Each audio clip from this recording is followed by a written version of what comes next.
terráqueos, como é que você tá? Eu sou o Rogério Vilela e tá começando mais um Inteligência Limitada, o programa onde você já sabe, a limitação acontece somente por parte do apresentador que vos fala. Porque sempre trago pessoas, não é, pequena mandíbula, mais inteligentes, mais interessantes e com a vida muito mais legal do que a nossa, não é verdade? Isso com toda certeza. A gente não sai desse porão, fica só fazendo podcast.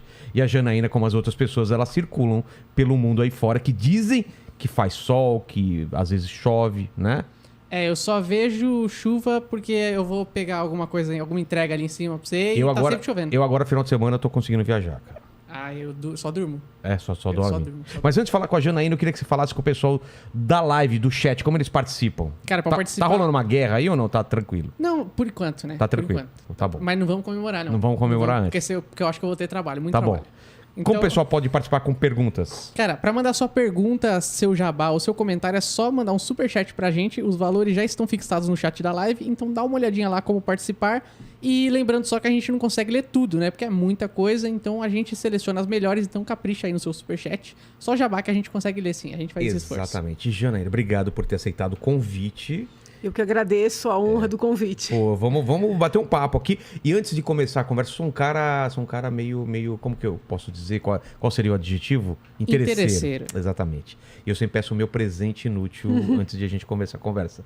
Qual que é essa Constituição? Eu trouxe um presentinho muito útil. Ah, tá. Presente ganhado. Esse presente aqui eu ganhei no Supremo Tribunal Federal, na audiência pública que eu fui defender as candidaturas avulsas, ou seja, que o cidadão pode se candidatar independentemente de se filiar a um partido. Isso existe lá fora? Existe. E o Brasil é signatário de um tratado internacional, que é o Pacto de São José da Costa Rica, que prevê como um direito fundamental, né, o direito a você concorrer a um cargo, se voluntariar a um cargo, independentemente de se filiar a um partido. Teve uma audiência pública muito legal e aí cada um dos participantes tem uma câmera aqui recebeu uma mini constituição. Cabe tudo aqui? Cabe. Aí quando o Vini disse que eu tinha que trazer alguma coisa, eu falei, eu vou lá olhar na minha estante de livros. Tem a ver, tem tudo a ver. Aí eu achei tão fofa, eu falei, não, eu vou levar, acho que uma dessa ele não tem. Não tenho ainda, olha só. Parece aquelas mini bíblias, né? Não deixa de ser a nossa Bíblia, não deixa de ser a Bíblia, né? Mas eu queria entender... A Bíblia da cidadania. Eu queria entender isso que você falou de poder concorrer sem estar filiado a partido. Qual que é a vantagem e desvantagem disso? Bom, a desvantagem que os críticos dessa proposta alegam é que a pessoa não vai receber fundo partidário, a pessoa não vai ter estrutura partidária. Mas eu, por exemplo, fiz minha campanha com recursos próprios. Entendeu? Então é uma escolha. Porque cria um argumento de que é ruim para o candidato avulso, ele não ter estrutura. Cria um argumento, em tese, de proteção ao candidato avulso, sendo que ele quer o direito a... Você entendeu? Então, os argumentos que eles utilizam contra não me convencem. Né? Para mim, o intuito é manter esse cartel de partidos, né, onde o cidadão ele quer concorrer... Existem cidadãos que querem votar nele e você tem uma barreira, que são os partidos, que é o dono do partido que vai decidir quem é que tem legenda para qual cargo, entendeu? Então, assim, eu penso que é muito ditatorial nós não termos sequer a possibilidade, né? Pelo menos para os cargos majoritários. Goste-se ou não do presidente, né? Goste-se ou não dele. Tá. Ele ganhou vinculado a um partido, se desvinculou, e agora é flagrante que ele está se vinculando a um outro partido porque é uma exigência senão ele não... da legislação. Porque senão ele concorreria autonomamente. Exatamente. Eu também seria uma candidata que preferiria concorrer de maneira autônoma. Independente. Porque você não tem a carga do partido, né? Porque é muito ruim, porque assim, é ruim... Pega toda a carga negativa das pessoas que estão lá. Sim, e a gente também fica numa situação difícil. Eu que gosto de falar o que eu acredito de verdade, você também às vezes pensa, meu Deus, se eu falar isso é contra o que o partido... Você também acaba implicando as outras pessoas. Tem os dois lados, né? Do partido, acontecer uma coisa errada, ou a bandeira do partido não te corresponder... Né, completamente, mas também a gente fica numa situação. Às vezes você fala uma coisa que não é o que o presidente do partido pensa, você implica todo mundo, você entendeu? Então é ruim, né? Eu vejo muito isso, né? Não votou com o partido, mas As pessoas não têm individualidade aí de não querer um pacote completo? Pô, E dependendo do partido, manda porque embora. tem, sim, expulsa, pune, pede o mandato. Acho que a Tabata aconteceu Sim, isso, né? sim. Então, assim, é uma dinâmica que não me agrada, né? Não me agrada. E como eu entendo que nós temos que dar passos para uma verdadeira reforma política, me parece que o primeiro passo seria admitir essas candidaturas avulsas. Esta ação que tramita no Supremo, ela está sob a relatoria do ministro Barroso, Tá. e eu tinha esperança que ele desse uma liminar, né, permitindo essas candidaturas. Mas ele vem sinalizando no sentido contrário. Semana passada, por exemplo, ele deu um voto para retirar o mandato de um deputado que mudou de partido no curso do mandato com autorização do partido que o elegeu, e ainda assim o ministro deu o voto para tirar o mandato do deputado. Tô falando do caso em tese, nem sei se o deputado é bom, se não é bom, não sei dos projetos dele, mas eu fui ler a decisão e eu fiquei triste, porque vejo como um retrocesso. Claro. E um sinal de que o ministro Barroso não vai caminhar com essa pauta, né? Com certeza, se tem essa perspectiva, mas uma outra coisa também que me incomoda é a quantidade de partidos. Por que tem tanto partido assim? É o melhor mesmo? O partido virou um business. Então. Entendeu? Virou um business. Tanto é assim que é só analisar a dinâmica dessa filiação do presidente e as pessoas que fazem a análise. O que o presidente Valdemar, né, presidente do PL, quer? Ele quer fazer deputado.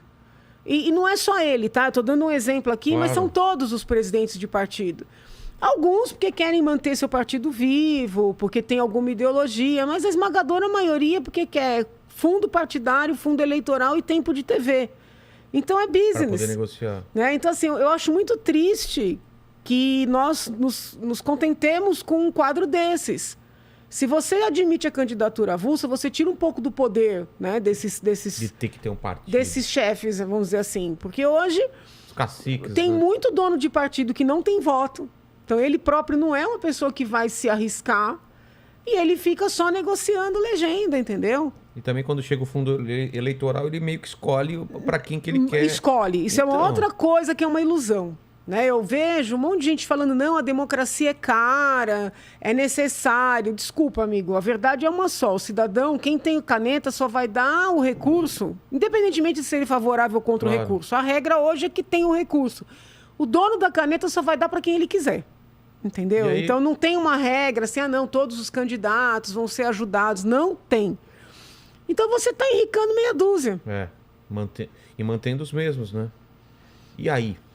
Para fazer essas coisas é difícil? Porque pra gente é muito difícil entender esse sistema, como funciona. Por exemplo, vou te dar um exemplo. Eu me inscrevi, já era deputada, mas eu me inscrevi como professora de direito, né? Porque é uma discussão jurídica. Praticamente todos os partidos mandaram representantes. Todos, com exceção da Rede, defenderam não ter candidatura avulsa. Eu até brinquei quando eu fui falar, eu falei, gente, isso aqui é a prova de que é um cartel, como eu venho falando, entendeu? Todo mundo combinou o voto. O Novo, o deputado Marcel Van Harten, que foi falar pelo Novo, ele ainda sinalizou que ia falar pela candidatura avulsa, mas o Novo mandou uma advogada que dividiu o tempo com ele, e quando foi o tempo da advogada, ela falou contra. Então. Entendeu? Então, assim, infelizmente, é isso aí, né? Então, o que me sobra? Me sobra seguir falando que eu acredito de verdade que seria um caminho para melhorar, entendeu? Ao menos para quebrar esse... Ai, meu Deus. Ei! Ao menos para quebrar esse cartel. E estamos no ar ou não? Só o OBS travou aqui, mas ele já vai voltar, mas acho que o áudio tá funcionando. Tá bom. Tá. Então vamos continuando aqui. Pode ir. Pode ir? Estamos Tá. no ar ainda. Um pico de energia aqui. Um pico de energia aqui. Isso só aconteceu, é a segunda ou terceira... Segunda vez que acontece. Segunda vez. Foi só com a Carol Moreira. Exatamente. E mais atrás com o Spook, que era um caçador de espíritos aqui. Não, mas tivemos um probleminha com o pessoal verdade. do Pagode da Ofensa que caiu energia mesmo. É verdade. Aqui ainda estamos segurando aqui. Tá certo. Mas, Janaína, eu não entendo direito esse lance do sistema, como funciona para fazer essas grandes mudanças que todo mundo mais ou menos quer e não acontece, que é falar sobre fundo partidário, falar sobre imunidade, Como que muda essas coisas? Se todo mundo... Como que as pessoas vão votar contra elas mesmas? O que incomoda é que muitas pessoas falam uma coisa antes de entrarem e aí entram, mudam. Né? Por exemplo, muitas pessoas da política se incomodam porque eu sigo defendendo as candidaturas avulsas. É muito comum pessoas que me convidam para ir para suas siglas dizerem: mas você vai parar com essa conversa de candidatura avulsa? Eu falei: eu não posso, porque eu acredito. É claro. Entendeu? Eu só vou parar se alguém me convencer que eu estou errada. Com isso, eu não estou demonizando os partidos, não estou dizendo que tem que acabar com todos, mas eu acho que tem que quebrar um pouco do monopólio, entendeu? É nesse sentido. Entendi. E em relação a fundo partidário, você acha que tá certo do jeito que tá? Não tá. É muito dinheiro para pouca finalidade social. É muito dinheiro. Por exemplo, que além do fundo eleitoral, que é aquele que vai financiar a eleição em si, tem fundo partidário, que é para as pessoas viverem dos partidos. Caramba. Não tem a menor necessidade. Tipo sindicato, velho. Não tem a menor necessidade disso, entendeu? Então, assim... E a gente sustentando. Né? Eu não consigo ver razoabilidade. Já era muito no ano passado, agora querem aumentar, sabe? Na casa dos bilhões. Não tem sentido. Mas a democracia é cara. Que democracia? Entendeu? Não tem. Ainda mais com redes sociais, que as campanhas acabam ficando mais baratas mesmo. Claro, você antigamente fazer santinho, fazer cartaz, né? Você até... Ainda tem. Porque você ainda tem pessoas mais apegadas ao papel, ainda faz diferença você ir nos lugares panfletar. Mas, assim, as redes sociais, elas deram uma dimensão diferenciada, entendeu? Então, não justifica tanto dinheiro, não justificam tantos milhões, né? Às vezes a gente fica pensando, será que gastou na campanha mesmo? Então. Será que não desviou, entendeu? Eu acredito que daria para enxugar bem. E a doideira é que isso aconteceu agora, essa discussão, durante a pandemia, que a gente estava preocupado com outras coisas, e o pessoal querendo aumentar... Não tem, não encontro outra palavra, é uma imoralidade. Né? E a gente não é meio... um crime, porque não é previsto como crime. E é uma discussão possível, e tem gente ainda que defende. Mas, na minha leitura, é uma imoralidade. Janaína, eu queria voltar um pouco agora, porque... meio que você apareceu para todo mundo assim foi com o impeachment da Dilma, né? Mas eu queria entender antes. O que você fazia? Qual é a sua formação? Até a gente chegar nesse ponto e daí a gente seguir até aqui. Eu sou formada em Direito. E é isso que você queria fazer desde pequeno ou não? Você sempre quis estudar no Largo São Francisco. Por quê? Você passava lá? O que não, porque eu... Seus pais são Não, meus pais... Meu pai é psicólogo, minha mãe é dona de casa... Porque eu sempre gostei de estudar teoria do Estado, a história do Brasil, sempre acompanhei política desde pequena, sempre gostei, meio inato, assim. Mas você era, tipo, na escola algum tipo de líder estudantil? Fez parte de alguma coisa? Eu sempre fui uma pessoa, assim, envolvida com as causas, fossem sociais, fossem políticas, nunca fui uma pessoa, uma aluna apática, entendeu? Mas, ao mesmo tempo, sempre fui muito estudiosa. Porque, às vezes, quando o estudante vai para a política, ele abandona um pouco o lado acadêmico, né? Não, eu fazia as duas coisas. E sempre gostei de acompanhar a política nacional. Entendeu? Acompanhar e discutir. Mas era uma coisa inata, assim, uma coisa minha. Meu pai sempre leu jornal, estimulava a gente a ler jornal. Mas essa parte de política sempre foi meio meu, né? Qual é o primeiro presidente que você lembra, assim? Você começou a entender? Todos nós vivemos muito a questão das diretas, né? Diretas foi quando? Foi anos 80? Sim, anos 80. Né? Eu tava na faixa dos 10 anos ali. Então, assim, eu vivenciei aquilo. Forte aquilo. Eu vivenciei aquilo com muita intensidade. Eu sempre gostei de fazer poesia e fazia umas poesias muito revoltadas. Meu pai achava... Devia ficar preocupado, né? Muito, porque ainda era o final da ditadura. E ele, uma vez, viu uma poesia que eu fiz uma apresentação. Ele falou, meu Deus do céu, você vai ser presa. Vai ser torturada, você vai ser... Nossa, meu pai sempre foi muito duro Nunca foi uma pessoa que falou, olha, filhinha, pode acontecer tal coisa. Ele sempre pintava o pior quadro, né? Sei bem como é. Meu pai é assim também. Você quer o quê? Entendeu? Nós estamos ainda numa ditadura, você é louca. Rasga esses textos. Então, assim, eu vivenciei com muita intensidade. Pegou o finalzinho, então, né? Aquela virada, entendeu?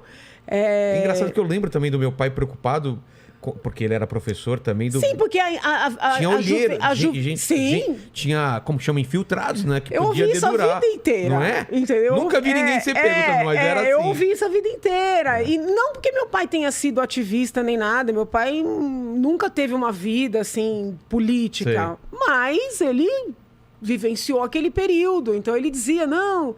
E eu acompanhava, né? Então, assim, as diretas já, depois toda a situação envolvendo Tancredo, a esperança que foi, a morte do Tancredo, entendeu? Então, assim, eu me lembro bem dessa fase. E dali para diante sempre acompanhei no detalhe, né? No detalhe. E eu entendia que fazer Largo de São Francisco ia me capacitar para ajudar meu país. Porque é uma instituição histórica, claro, né? As grandes causas passaram por ali. Então, o que eu queria não era fazer direito, era estudar no Largo de São Francisco. Entendi. Entendeu? Aí eu entrei com 17 anos. Caramba. Fiz o Largo de São Francisco e aí prestei mestrado. Então, assim, engatei ali a carreira acadêmica, comecei a advogar e fazer carreira acadêmica. Prestei concurso para ser professora. Em que área você começou? Penal.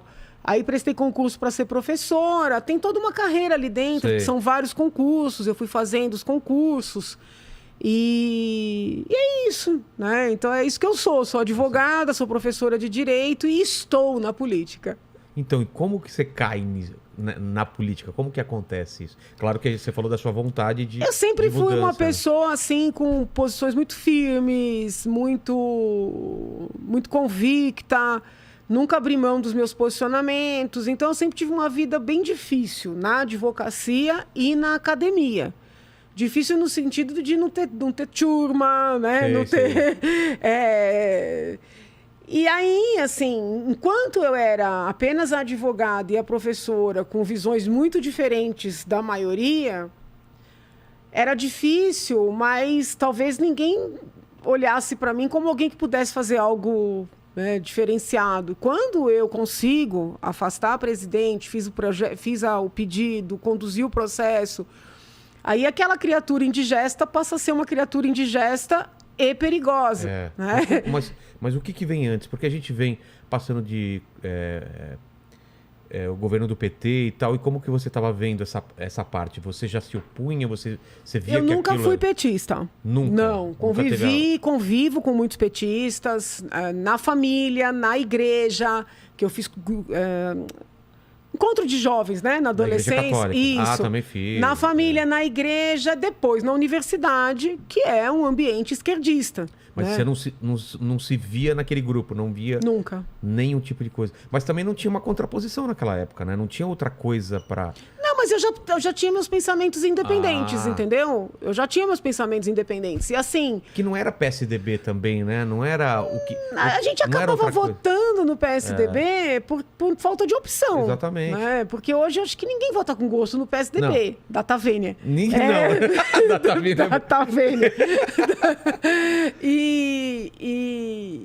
Então, assim, o que me incomodava no PT? Não eram as causas sociais.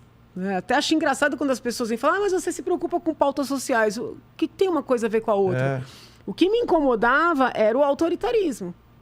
Né? Você sentar com o petista. Ainda hoje é assim, mas como eles estão meio que por baixo das tamancas, eles estão mais bonzinhos. Mas quando eles têm poder... você senta com um petista e você quer discutir, você quer só dar uma opinião diferente, não tem chance, entendeu? Não tem chance. Então, isso me incomodava muito. O autoritarismo me incomoda muito. E eu começo a ver o poder deles crescendo, a infiltração...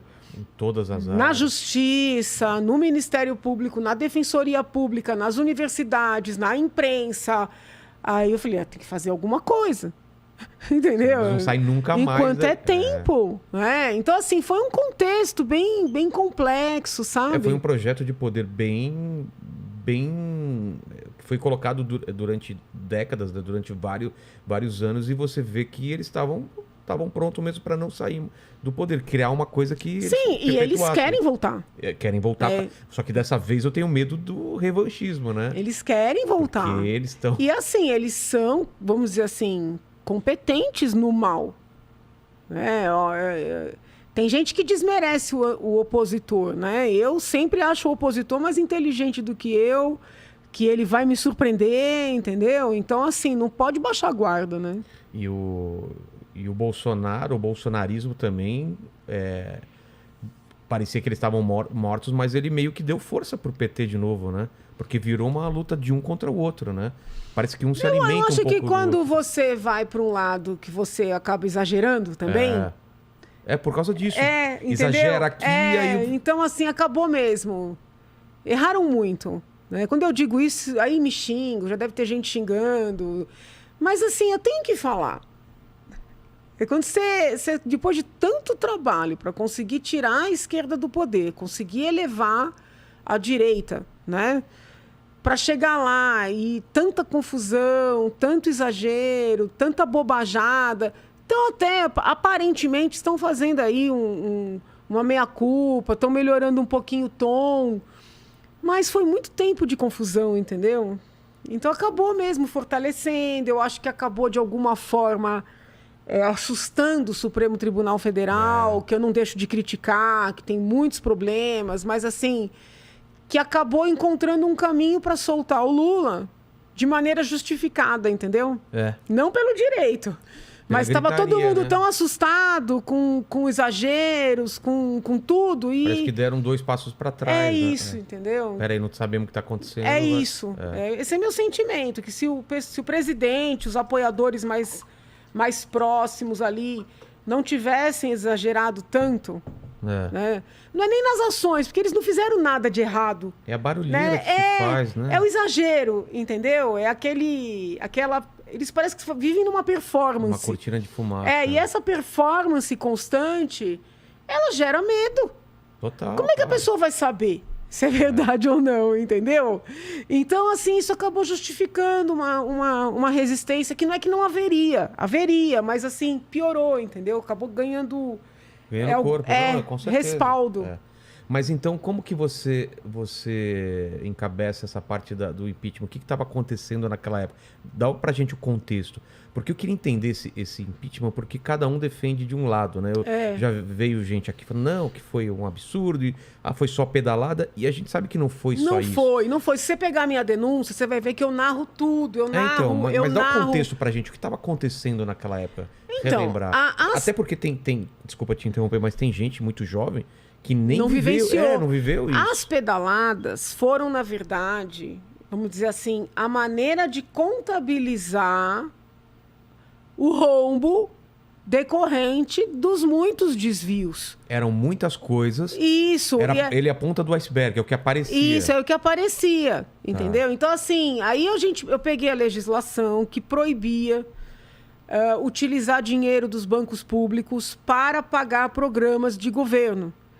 A presidente Dilma e o seu governo não só utilizou o dinheiro dos bancos públicos, o que era proibido, como não contabilizou essa utilização. Como assim não contabilizou? Não aparecia? Não aparecia. Mas como justificava essa saída de dinheiro? Então, havia toda uma contabilidade ali. Paralela?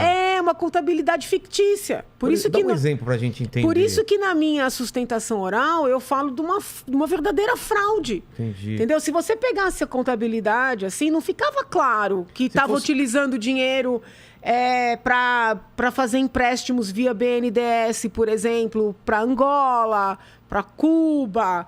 Entendeu? Esse dinheiro não aparecia como empréstimo? Aparecia.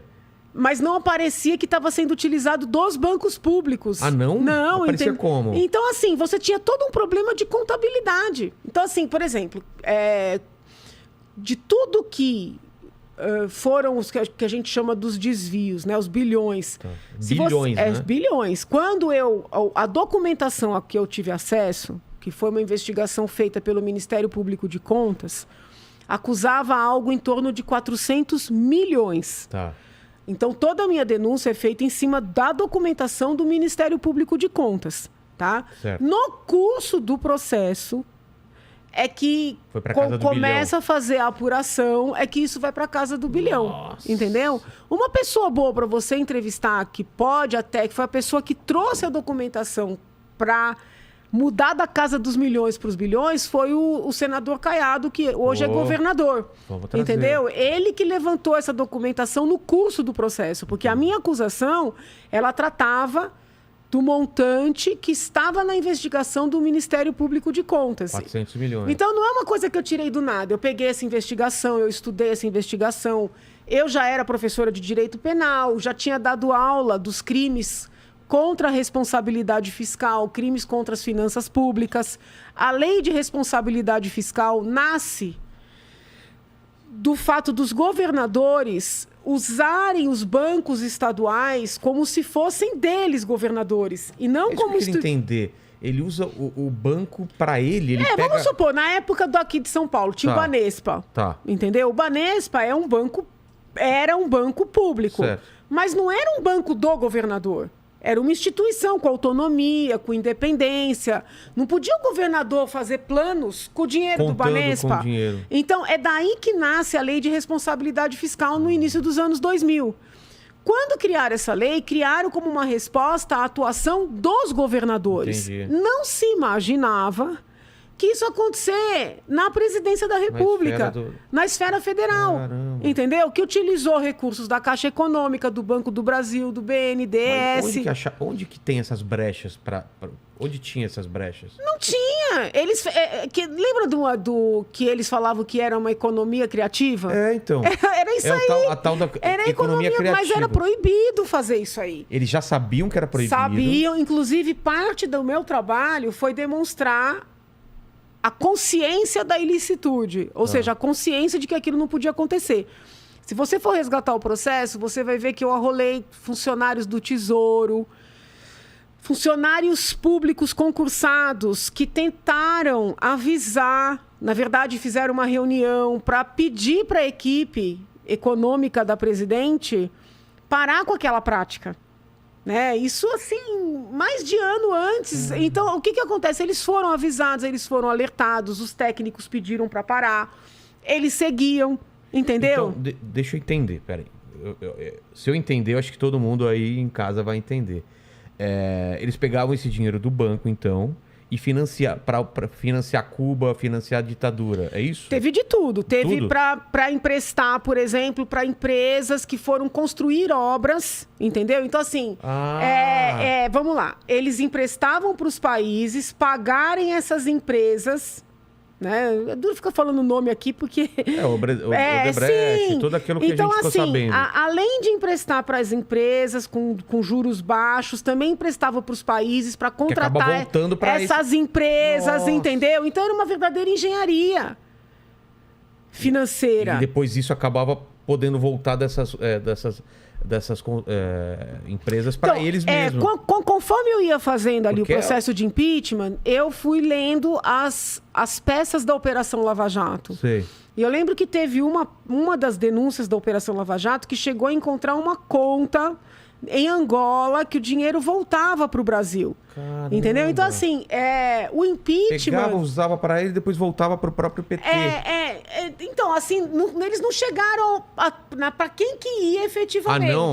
Tem ali investigações. O problema é o seguinte, quando o Supremo Tribunal Federal aniquila com a Operação Lava Jato, que aniquilou, né? Essas pessoas que seriam alcançadas acabam ficando blindadas, porque não é só o ex-presidente Lula que vai ser beneficiado. Não. Quando você começa anulando, essa anulação ela vai atingir mais figuras, entendeu? Claro. Então eu vejo que o Supremo prestou um desserviço para o país. Total. Ao fazer isso, ao anular. Corrupção não é uma pessoa só que faz, tem um conjunto de pessoas que na escala vai ganhando. E aí entram vários outros artigos, né? Porque quando a gente fala corrupção é uma coisa geral, né? Mas você tem peculato, que são esses desvios, entendeu? Tem o crime contra a responsabilidade fiscal, tem a parte da escrituração. Então é uma série de figuras, a lavagem de dinheiro... Mas o problema é o seguinte, duro. Da Dilma, então? Não, do grupo, né? Do grupo. E ela sabendo dessas operações, porque os próprios ministros dela, em depoimento, disseram que ela era alertada em reuniões, entendeu? De que essa tal economia criativa não poderia ser mantida. Então, agora, se ficou com dinheiro para si, eu não posso falar. Entendeu? Consegue entender? Então, Entendi, assim, claro. Uma coisa Agora, o grupo, né, os valores envolvendo essas grandes empresas, isso aí... Isso tudo foi provado, então. Foi provado. O problema é que o Supremo é ruim, mas estragou, né? Estragou todo o trabalho. E essa atuação do Supremo, ela tem um impacto para trás, né, de frustração para todo mundo que acreditou dessa depuração, mas tem um impacto para frente também. O que vai acontecer porque que promotor, que juiz, que delegado vai ter confiança de fazer um trabalho como esse? Nenhum. Exatamente. E a pedalada? O que era a pedalada da Dilma? A pedalada é a utilização do dinheiro do banco sem poder e sem a escrituração dessa utilização. Entendeu? E aí surgiu um outro ponto, que era a abertura de créditos suplementares, que também acabaram sendo chamados de pedaladas.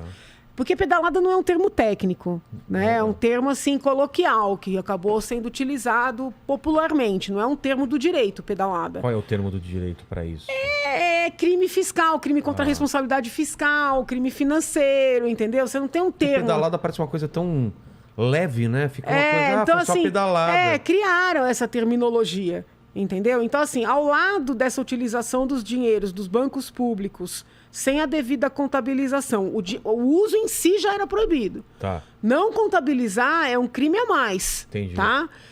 Você tem a abertura dos créditos suplementares sem autorização do Poder Legislativo. Então, para poder abrir, vamos supor, se no final do ano você aprova um orçamento. Para você poder pegar mais dinheiro para fazer alguma coisa, você precisa da autorização do Poder Legislativo. Ao lado de tudo isso que eu expliquei, teve essas aberturas de créditos não autorizados, entendeu? Entendi. É assim, foi um conjunto, tanto é que muitas vezes é o conjunto da obra, né? O uso do dinheiro dos bancos, envio de dinheiro. Se você pegar as matérias, depois do impeachment ainda, era muito comum sair matéria assim, o Brasil vai tomar um calote de Cuba, o Brasil vai tomar um calote de Angola, vai tomar um calote... Não é calote, porque esse dinheiro foi mandado, já sabiam que não ia voltar. Não era para voltar? Não era para voltar.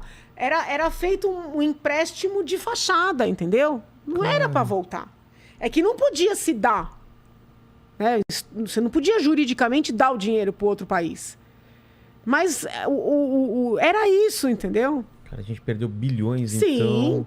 O Brasil tomou um calote. Não foi calote. Quer dizer, foi um prejuízo enorme. Mas a negociação já foi feita para não ter... E as pessoas não entendem o quanto isso tira de vida, né?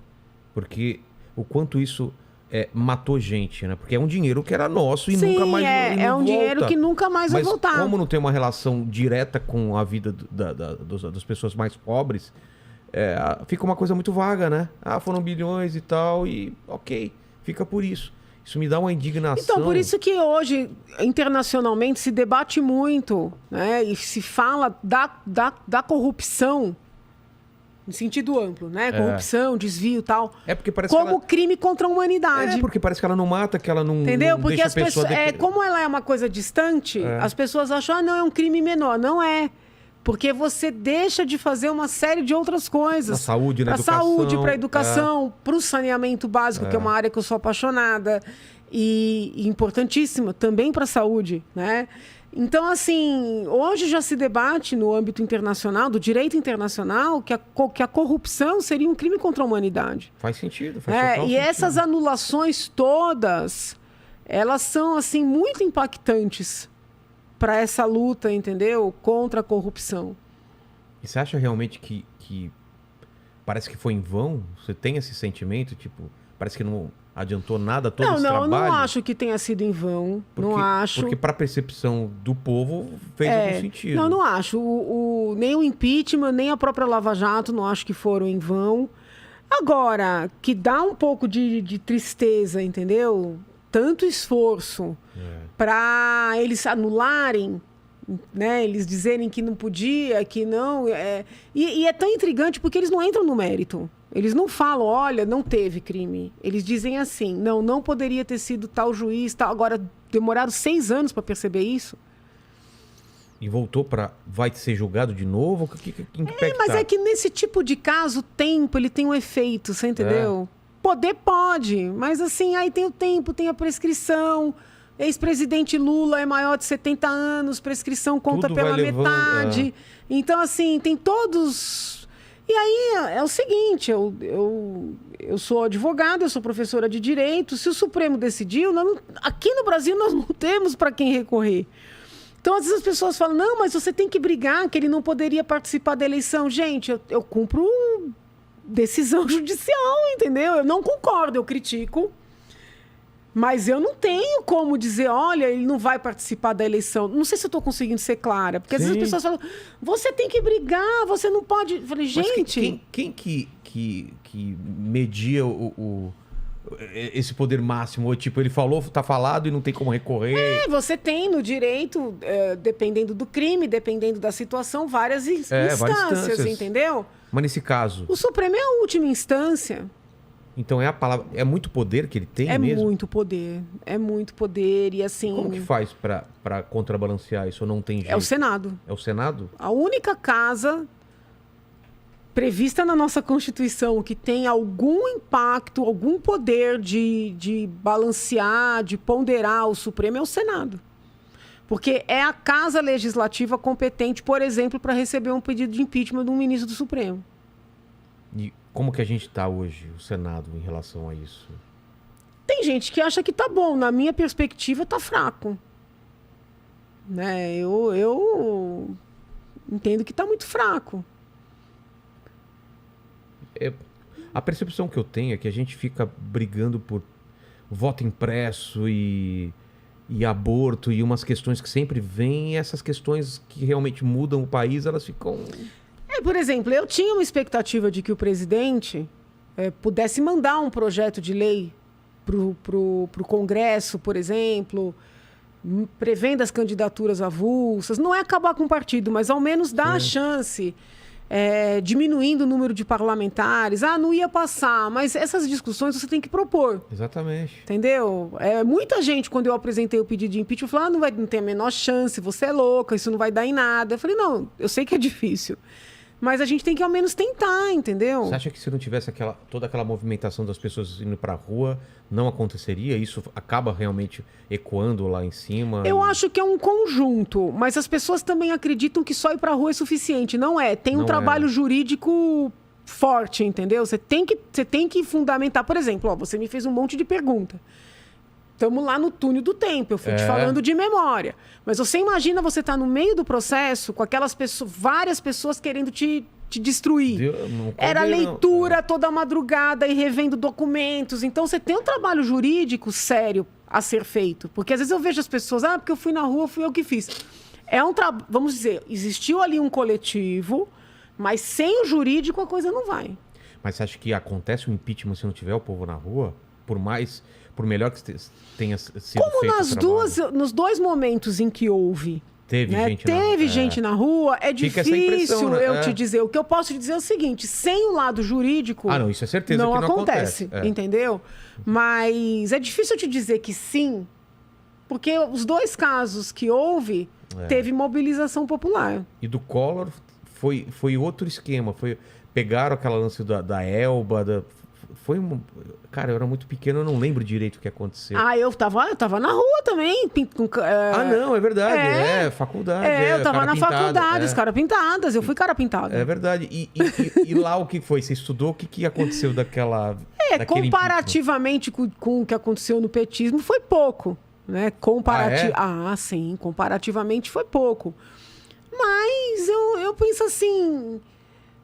A moralização do país, a depuração, ela é positiva, entendeu? Claro, sim. Né? Ela é positiva Então, acho que não dá pra gente ficar também, deixa pra lá, o tempo inteiro deixa pra lá, porque as coisas vão crescendo, né? E dali da Dilma até a eleição do Bolsonaro, qual foi a sua caminhada? aconteceu isso do impeachment da Dilma, aquela comoção, todo aquele movimento. Aí eu apresentei uma denúncia, doutor Hélio Bicuda, a professora Maristela Basso, o Jorge Pascoal, que é meu irmão, a gente fez uma denúncia contra o Maduro, na Venezuela, pelos crimes contra a humanidade. A gente apresentou essa denúncia lá no Tribunal Penal Internacional. Dá para qualquer um fazer isso? Assim, de fora do país? Pode. Aí a gente já preparou, apresentou a denúncia. Essa denúncia foi unida a outras denúncias de outros grupos, abriu-se uma investigação preliminar e agora, mais recentemente, uma investigação de fato contra o Maduro. Então, é uma coisa assim que eu tenho muito orgulho de ter participado, porque os crimes que ele praticou e pratica são crimes muito graves, né? Tem meninos que estão na prisão chamada Tumba, no subsolo, há anos, né? Sem terem sido ainda indiciados. Só por serem oponentes, por terem... O que a gente faz aqui, de ir pra rua... É o que eles fizeram lá e tão... A imprensa não é totalmente livre, né? Lá. Nada, não é nada livre. Olha, porque a gente veio aqui com Boulos, ele falou que não era bem assim, né? Não, lá não é nada. Tem imprensa livre lá e tal. Não é nada livre, nada lá, nem lá, nem em Cuba. Em Cuba eles estão prendendo jovenzinho porque é contra o sistema. Caramba. Entendeu? Gente, desculpa, quem fala em democracia e defende comunismo... São coisas que não... Era melhor assumir. Entendeu? Era melhor assumir que não tá nem aí pra democracia, que... não é importante, porque a pessoa que defende Cuba, com o regime que tem, que defende Venezuela, não defende democracia. Não, com certeza não. Entendeu? Então assume que não é um valor. É a nossa democracia, não é Entendeu? É um tipo de democracia assume que não é um valor. Onde eu tô no poder, né? Sim.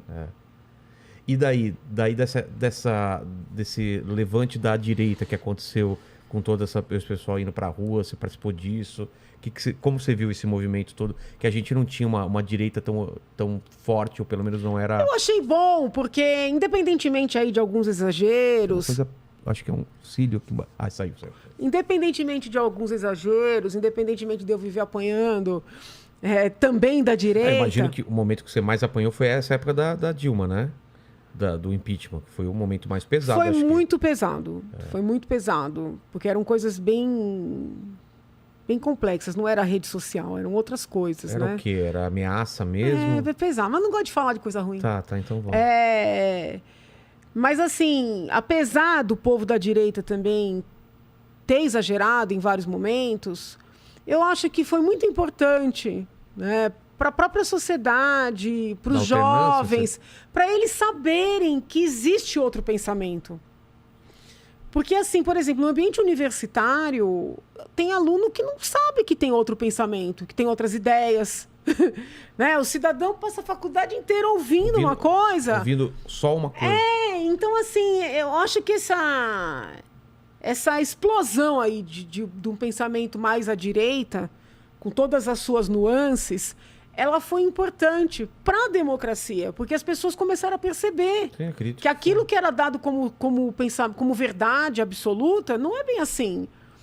Entendeu? Não é bem assim que tem que desmilitarizar a polícia.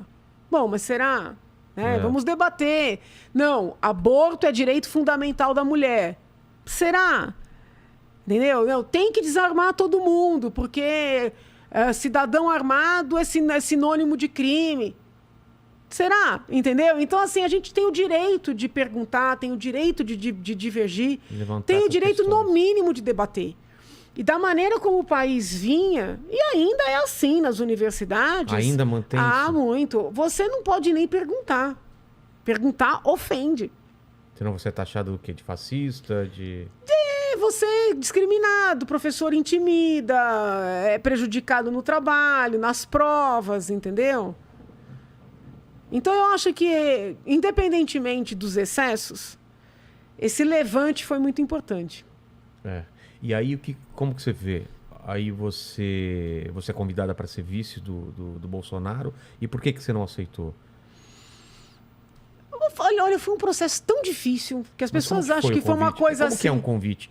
Ele liga?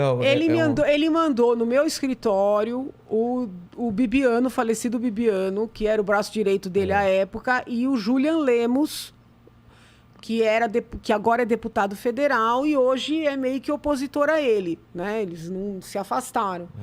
Os dois foram no meu escritório e colocaram o celular assim na mesa e ligaram pro presidente. O presidente falou comigo no Viva Voz. Viva Voz. Se eu não estou equivocada, foi a primeira vez, porque ele convidou várias vezes. Tá. Não foi uma vez só. Foi o primeiro contato. Ele falou assim, nós não nos conhecíamos. Como assim? Não tinha Pessoalmente, tido contato nenhum? Não. O convite veio sem ter um contato. Aí ele falou assim, de 1 a 9.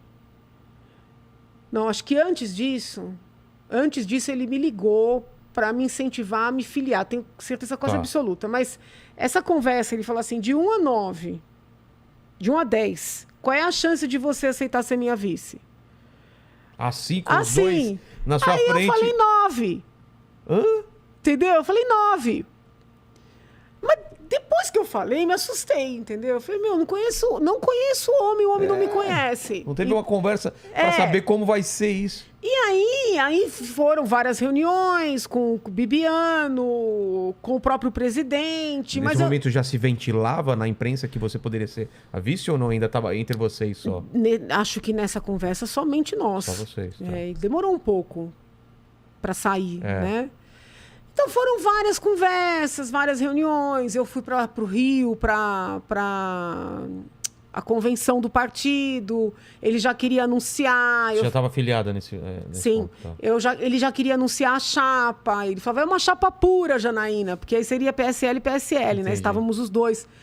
Mas eu achei que era prematuro. E assim, como eu fui deixando muito claro o que eu pensava, como é que eu era...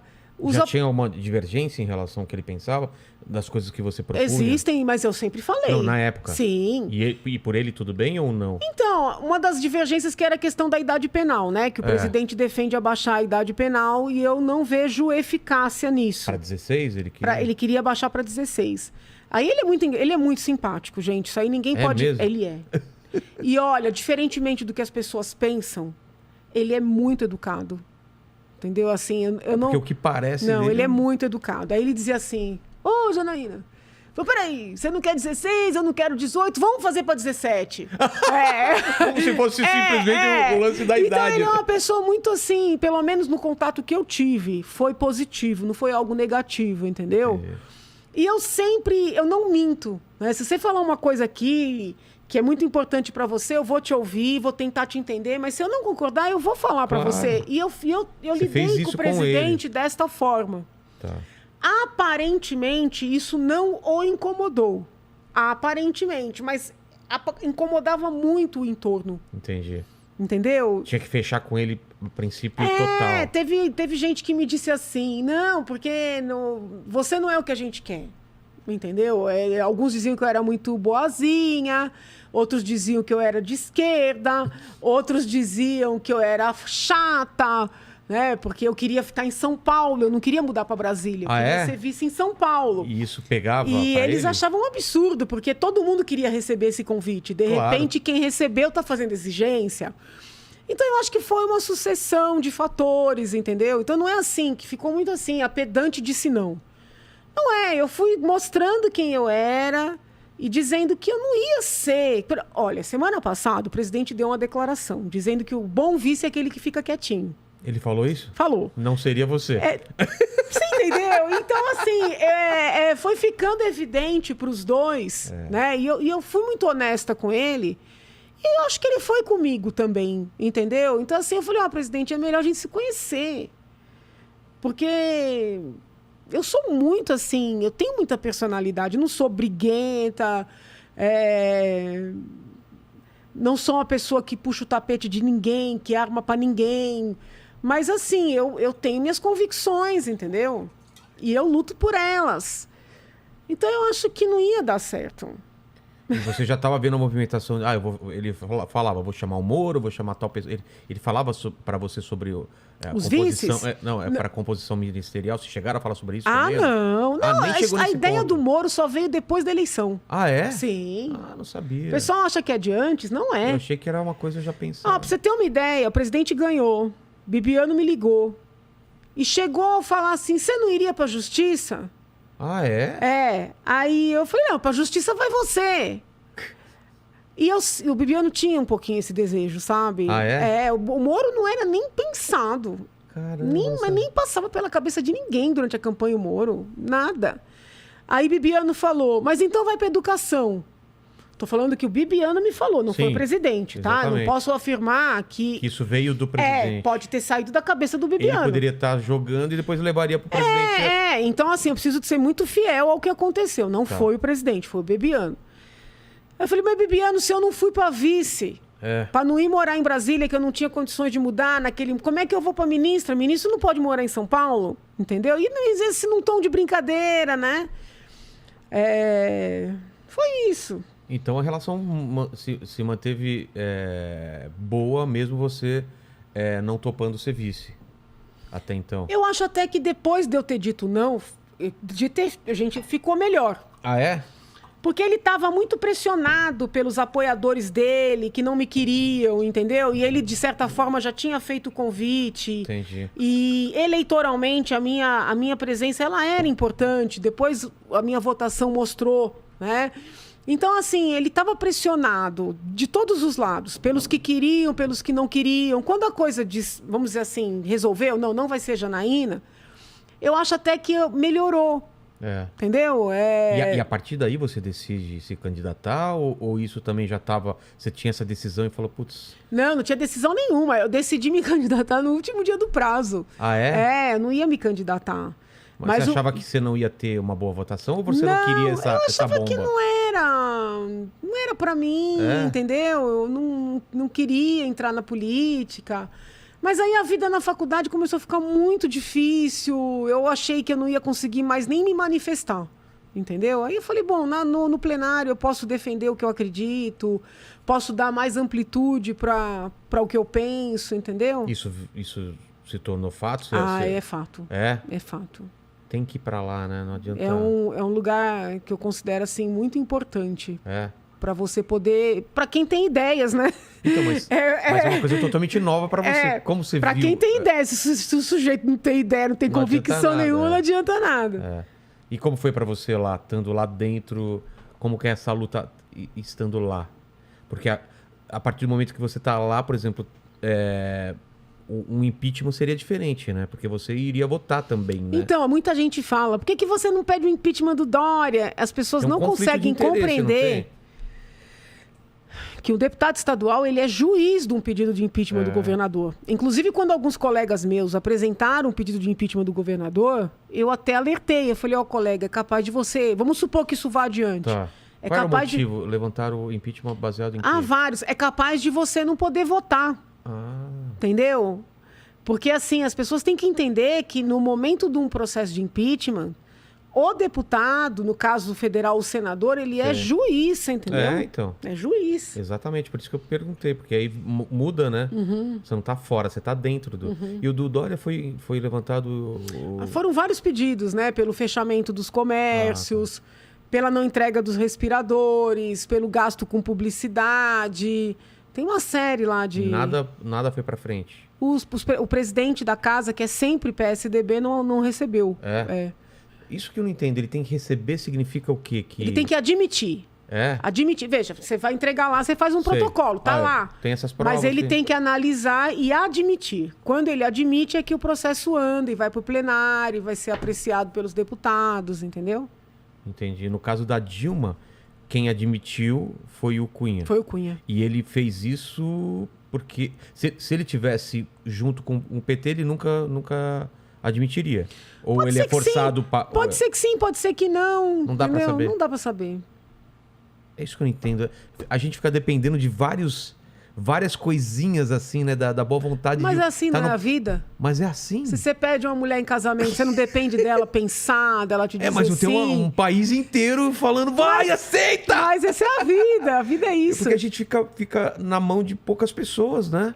A vida é isso. E do momento tem muita político... gente defendendo que essa decisão não fique apenas na mão do presidente, né? Que vá para o plenário. Porque depende do humor, depende do momento político, da pressão que ele tá vivendo, para ele ir para frente ou não. Então eu fico... E o do Bolsonaro? Tem pedido de impeachment? Tem vários. baseado... E qual que é a... Eles alegam, sobretudo, a gestão da pandemia, né? E aí, eu não consigo ver elemento para impeachment do Bolsonaro. Entendeu? Porque, assim, eu divergi muito dele no início da pandemia. Ele Acho que ele demais, poderia ter tido uma outra abordagem. Porém, passado aquele primeiro momento, ele fez o auxílio emergencial, né, num montante de dinheiro nunca antes visto nesse país, parafraseando o ex-presidente Lula. Ele comprou as vacinas, entendeu? O Brasil está no topo da vacinação. São Paulo é a capital mundial da vacina. Mas tá resmungando até agora, né? Ele tem o pensamento dele, entendeu? Ele tem medo. Qual vai ser o impacto dessas substâncias novas no nosso corpo, em médio e longo prazo. Você tem médicos que defendem isso, como em tudo na vida, entendeu? Mas eu acho assim, ele tem as convicções dele, que podem até ser passíveis. Mas como estadista, mas ele deveria ter outro tipo de... Mas ele, assim, ele não faltou, entendeu? Ele não impôs a visão dele para o país. Porque pela visão dele, não teria vacina, mas ele comprou. Entendeu? Ele foi meio forçado. Pela visão dele, ele não fecharia nada, mas ele deu auxílio emergencial. Então, eu acho que ele fez o que precisava ser feito, entendeu? Agora, o jeitão dele é fogo, né? Não dá pra... o jeitão dele é... Parece que ele não se importa, parece que ele não... Você falou dele ser uma pessoa doce, às vezes me parece uma pessoa tão fria, né? Ele conversando com a gente, assim, é diferente do que daquela figura... Eu não sei, parece que ele tá no palanque, parece que ele gosta daquela personagem. Do embate, né? Mas assim, faz muito tempo que eu não converso com ele, que eu não encontro pessoalmente, então não sei se ele mudou. Porque eu tô falando de alguém que ainda não era presidente, eu não sei se ele mudou. Entendi. Mas o convívio que eu tive com ele não foi um bom convívio, não foi ruim. Entendi. E como que você vê pro ano que vem, que tá essa polarização de Lula e Bolsonaro, e agora... A gente está falando aqui antes de começar que o Moro parece que vai sair mesmo para presidente. Eu tenho a impressão que vai. Assim, os movimentos aparentam, eu né? também acho que sim. A maneira como ele lançou lá a filiação dele foi uma maneira assim bem impactante. A própria presidente do partido Podemos tem falado, conversei com ela, inclusive. Ela tem falado com todas as letras que ele é candidato à presidência. Então, eu acredito que será. Agora, nós temos aí praticamente um ano, né, para essas definições. Muita coisa pode mudar, muitas coisas podem acontecer. Em regra, você tem que apresentar a candidatura em agosto. Então, não dá um ano, mas é um tempo bom, entendeu? Então, muita coisa pode acontecer, né? Agora, a princípio, ele é candidato, vejo como um forte candidato. Sim. Porque ele tem um serviço prestado para a nação. Entendeu? O serviço que ele prestou para a nação... Não dá para questionar, não dá para dizer que não foi importante. Né? Infelizmente, o Supremo desfez, mas teve todo o impacto, entendeu? Teve uma importância muito grande. Vejo como alguém que foi injustiçado. O Bolsonaro até colheu os frutos disso, Sim, né? do impeachment e da Lava Jato. Exatamente. Né? Do impeachment e da Lava Jato. Então, assim, eu acho que ele, diferentemente dos demais presidenciáveis, que tem todo o direito de colocar seu nome, de concorrer, graças a Deus, estamos numa democracia, então não desmereça a candidatura de ninguém. Mas, diferentemente dos outros, o Moro tem um serviço prestado histórico, entendeu? Então, eu vejo como se é para ter uma terceira via, na minha leitura é ele, entendeu? O Dória não deve ter tanta força, né? Como essa terceira via. Olha, na Assembleia tem alguns colegas que entendem que sim. Né? Eu respeito, mas eu não vejo essa força nele, eu não vejo. Muito embora ele tenha, como até brincamos um pouquinho antes, uma autoestima bastante elevada. Ele realmente tem uma autoestima absurda, ele né? acredita e acho que faz parte. Cada ser humano tem a sua personalidade, entendeu? Mas eu, assim... Eu vejo hoje, né, a candidatura forte do ex-presidente Lula, porque a esquerda vai concentrar voto nele. É Bolsonaro e Moro. O Bolsonaro, né, que tem ali o eleitor que é fiel. Né? 7 de setembro mostrou isso. E eu vejo, assim, como nessa terceira via, alguma viabilidade para o Sérgio Moro. Até porque ele tira voto também de um pouco do Bolsonaro, eu acho, né? Mas Ele apareceu com 11%, né, mas teve primeira... uma pesquisa mais, assim, em faixas, que mostrou ele tirando voto também do Lula. Ah, é? Não é? Que louco Aí isso. É tão interessante isso. É, né? A gente, às vezes, quer ver muita lógica no voto e não é bem assim. Às vezes o eleitor gosta de um candidato por uma coisa que a gente nem imagina. Ou não gosta. É isso que eu ia falar. Ou não quer ou que o outro não ganhe gosta, também. entendeu? Então, assim... Vai ser uma caixinha de surpresas. É, porque tem 2 candidatos com muita rejeição e tem o Moro aí que... Não sei. Mas você, se tivesse que definir Lula e Moro ou Moro e Bolsonaro? Não, veja lá. Eu, com todo respeito, né, não quero ofender ninguém, eu não voto no Lula de jeito nenhum. Tá. Né? Então Lula já está fora. Lula versus... não voto no PT, não Lula voto versus mandíbula não versus... voto na esquerda, não voto. Tá. Eu quero ouvir mais, né, o que o Moro vai propor. Ele ainda não se Eu pronunciou. quero, porque assim, na pauta anticorrupção, não tem melhor. Né? Ele é especialista nisso, ele tem um serviço prestado. Total. Então, isso assim. se discute. Agora é o projeto e a gente do tem país, um né? problema de corrupção. Né? Então, assim, ele é um candidato que nessa pauta me agrada 100%. Mas eu quero ouvi-lo no resto. Né? Eu quero ouvi-lo.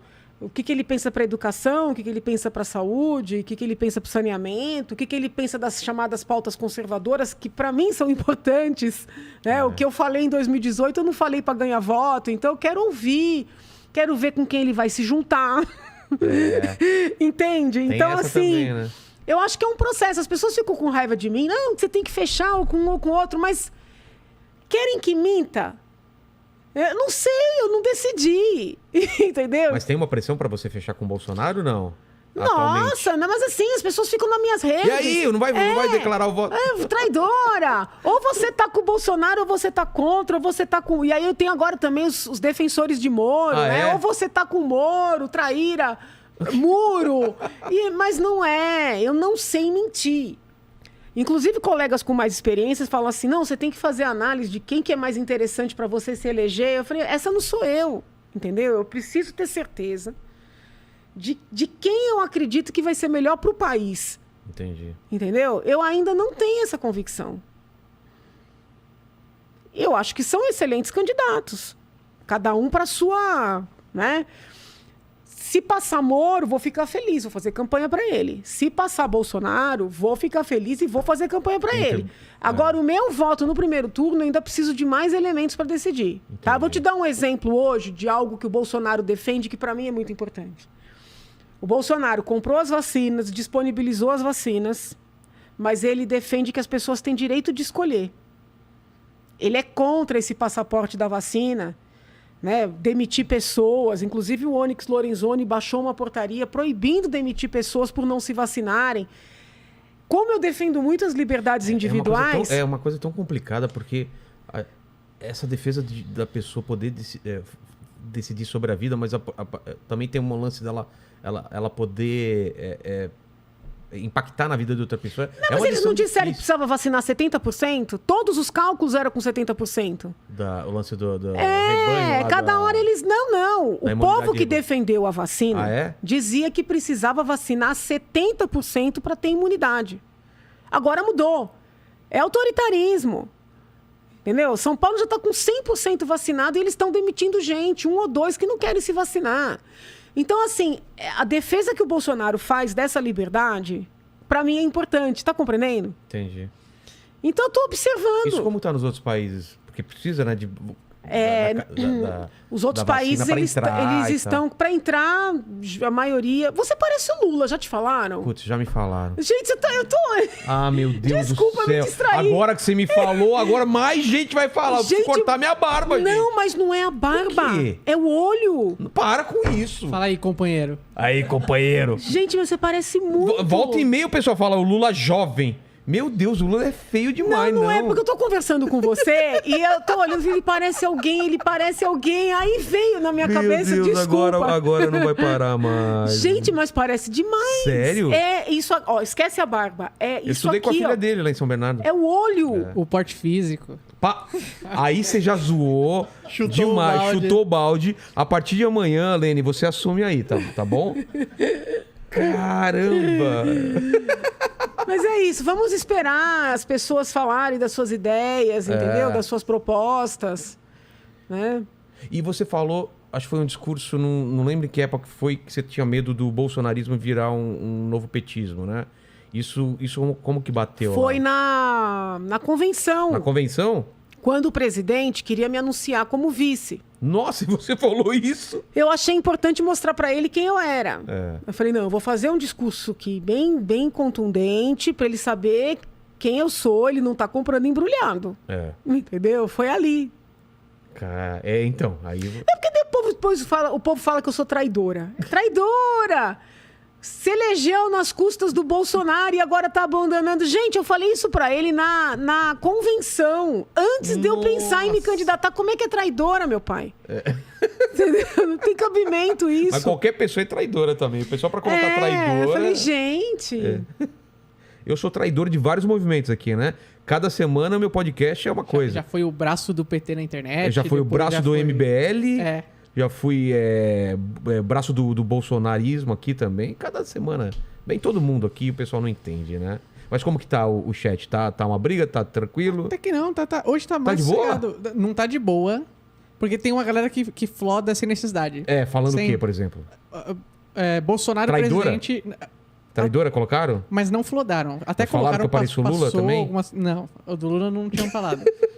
ela levantou a bola só. Você começa a deletar esses comentários que eu pareço o Lula, tá? Tá bom. Por favor.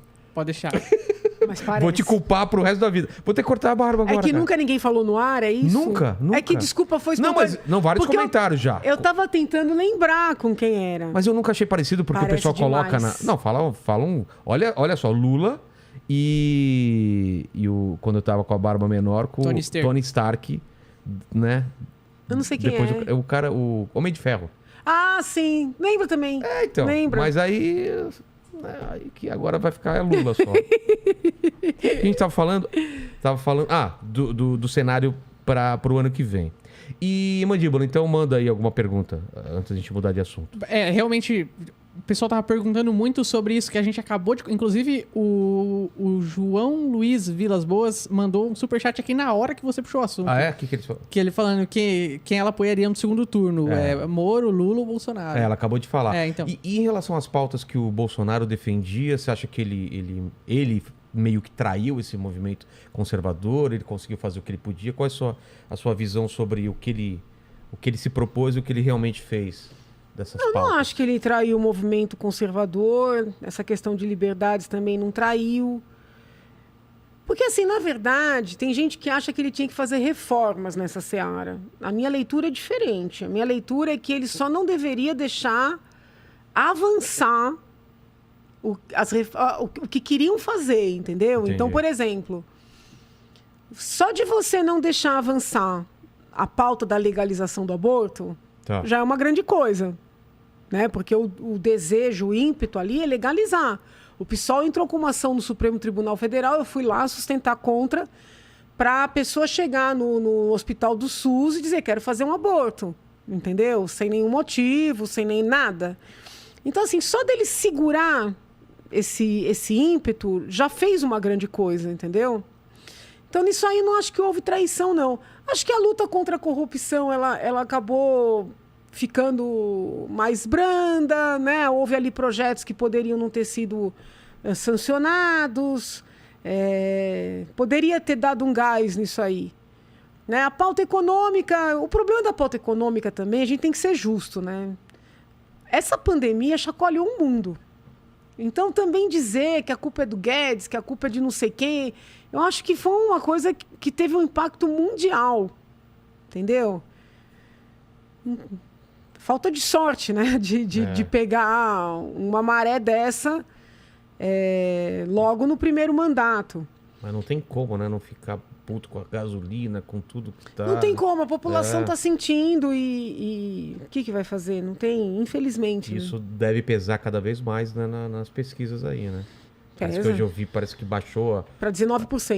Para 19%. Para 19%. A aprovação. A aprovação dele, exatamente. Que mais, Mandíbulas? Perguntaram aqui como é que ela vê o famigerado discurso do Bolsonaro de eu acabei com a Lava Jato porque não temos mais corrupção no governo. Ele cara... São aquelas coisas... São as bolsonarices. Bolsonarices, exatamente. São as bolsonarices E você dele. coloca só ok, pessoal, no final tá ok. Não, é muito triste o que aconteceu com a Lava Jato, é muito triste. Veja, não que eu concordasse com todos os posicionamentos, sobretudo dos procuradores, né? Nem sempre eu concordei. Ah, é? É, mas assim, desfazer aquele trabalho dessa maneira é muito triste, né? Muito triste. Me parece que por causa da família dele, ele tá tendo que fazer muita coisa que ele não queria e tá... Esse problema de proteger, né, a família. A família atrapalhou muito, né? Porque aí tem que fazer essas coisas. Eu acho assim, ele tomou posse, ele deveria fazer. Cada filho vai cuidar do seu trabalho. Entendeu? Não é afastar os filhos da vida, né? Afastar da presidência. Exatamente. Cada filho cuida do seu trabalho, entendeu? Quando você estava mais próximo a ele, quem que cuidava? Qual filho era mais próximo? Você via alguma dessas?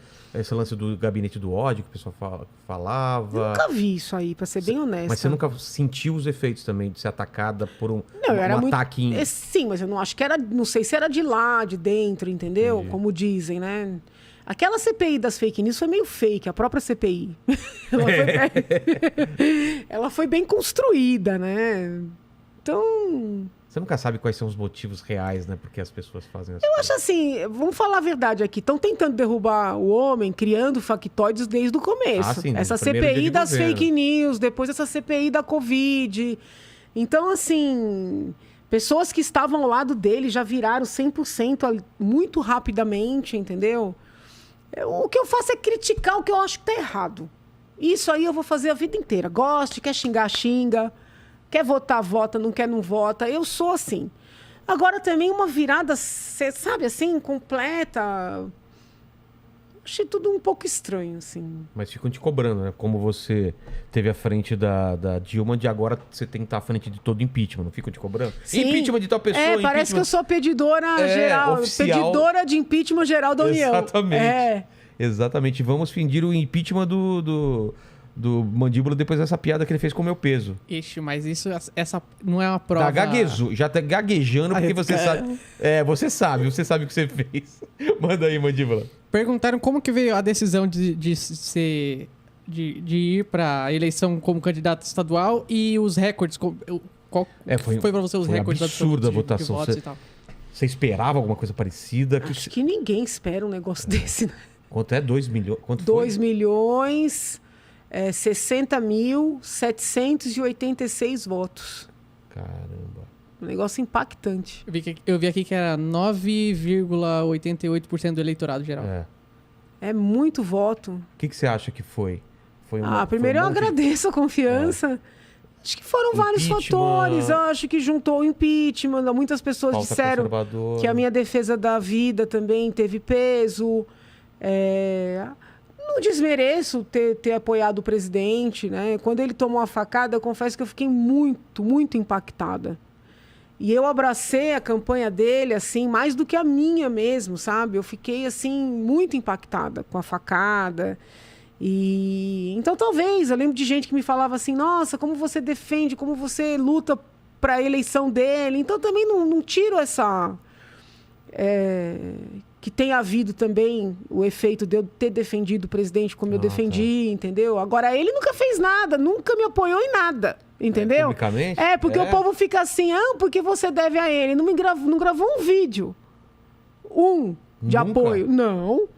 Entendeu? Agora, eu realmente abracei a candidatura dele, primeiro porque entendia que ele era a nossa opção para não permitir o PT ganhar. E depois, com a facada, eu confesso que eu fiquei muito impactada, entendeu? Porque como eu convivi com ele ali antes da facada, e ele dizia que recebia ameaças, e ele dizia que tinha medo por mim. Quando ele tomou a facada, várias conversas que nós tivemos fizeram sentido, você entendeu? Entendi. Porque às vezes ele falava coisas que eu achava que talvez fosse exagero. Mas aí, quando veio a facada, aquelas conversas todas fizeram sentido. Tanto é que eu estava fazendo campanha no ABC... Quando veio a notícia, eu quase desmaiei na rua. Eu chorava, eu fiquei assim, transtornada com o que aconteceu com ele. Então, acho que foi um conjunto. Acho que foi um conjunto de coisas. Essa independência também, eu acho que conta. No fundo, as pessoas me criticam por criticar, mas eu acho que elas também reconhecem que eu não critico para jogar pedra nas pessoas, para o mal. Eu Eu sempre faço isso querendo bem, entendeu? Né? Eu acho que é o lado professor. Entendi. Né? É o lado professor. E o que você acha de várias feministas ou mulheres que te criticam e até te atacam, homens, pelo fato de você não pensar como eles, mas você é mulher, mas pelo menos não pensa, e aí vale a pena, pode ser atacada, porque eu vi que você sofreu ataques pesados. Não, o que acontece é o seguinte... E você não tem aquela... A esquerda... Aquela coisa de... Não tem blindagem. Essa mulher, não. Vamos... Mas não, ela pode. Para a esquerda, se o negro é de direita, ele é branco. Se o gay é de direita, ele é hétero. Se a mulher é de direita, ele é homem. Né? Se o trans é de direita, é cis. Isso é fato. É incrível. Então, os dois assim, pesos, na dois verdade, a esquerda, ela se apropriou dessas pautas, não por acreditar nessas pautas, mas por ser interessante.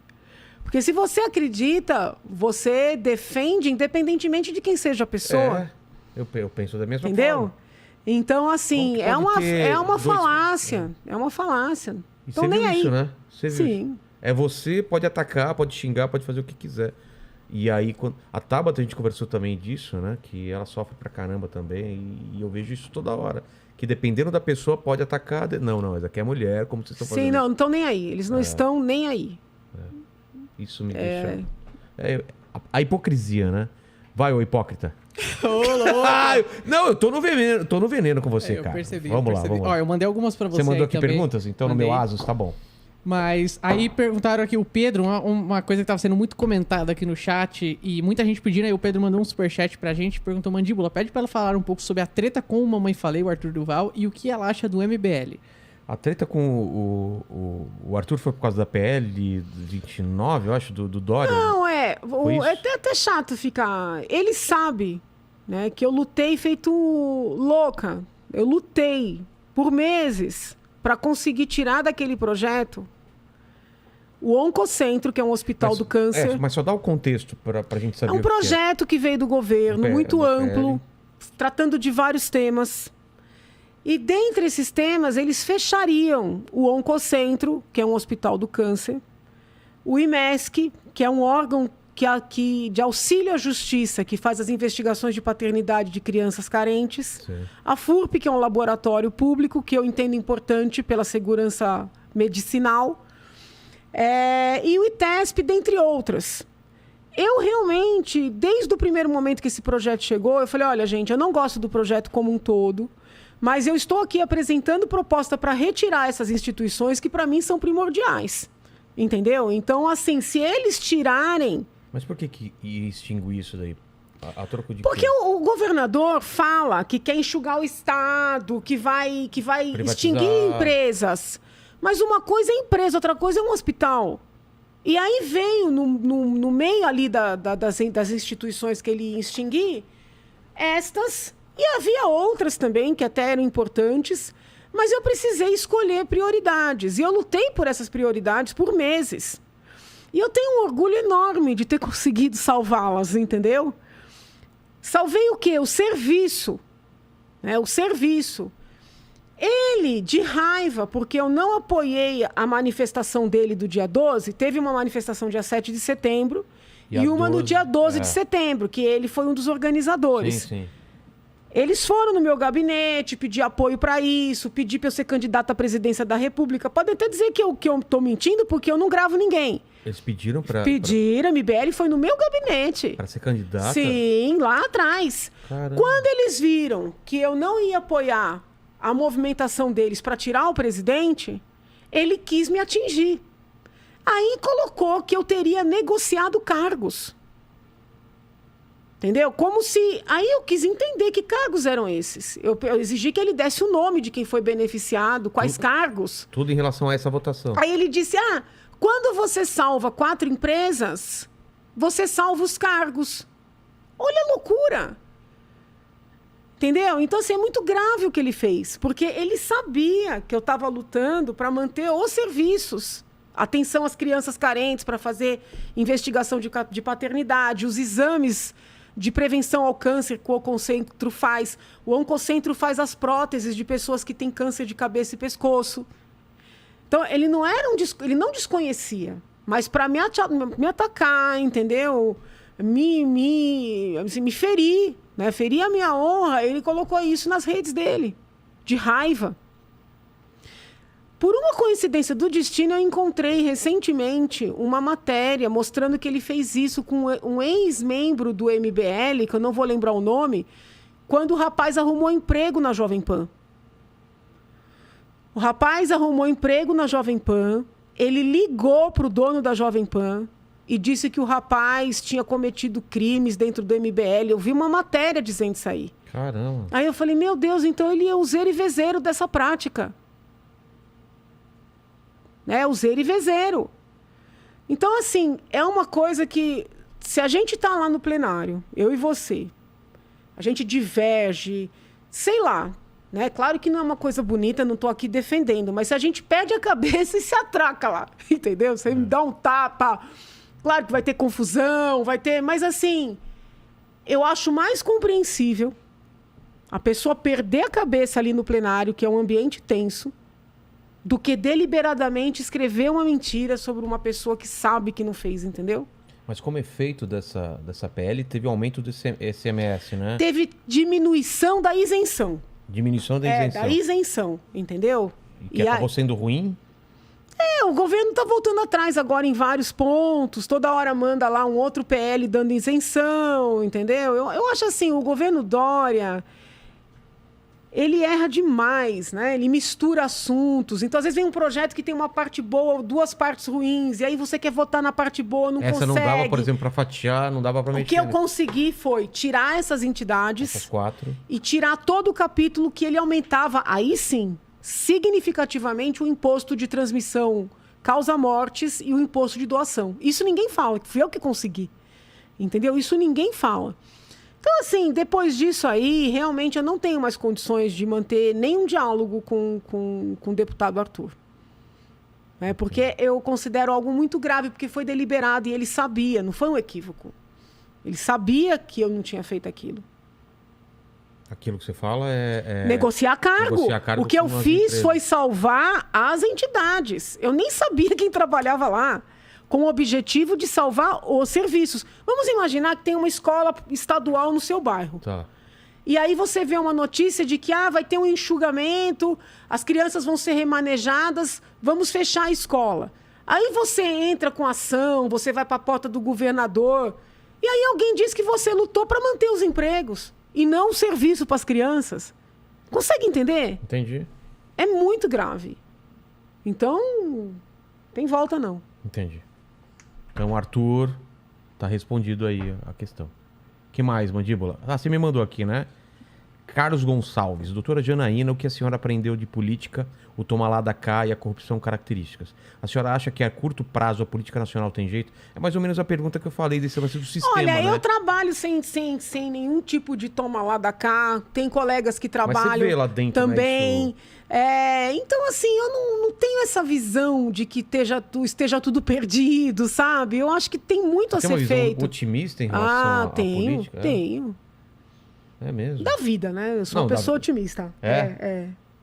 Eu sempre vou olhar o copo meio cheio. Carlos Gonçalves, doutora Janaína, a senhora... Pô, eu tô chamando só de Janaína, não tô chamando de doutora. Pelo amor de Deus, para com isso. Tá bom. A senhora não acha que a quadrilha petista do Partido dos Trabalhadores já deu prova suficiente para ser caçado?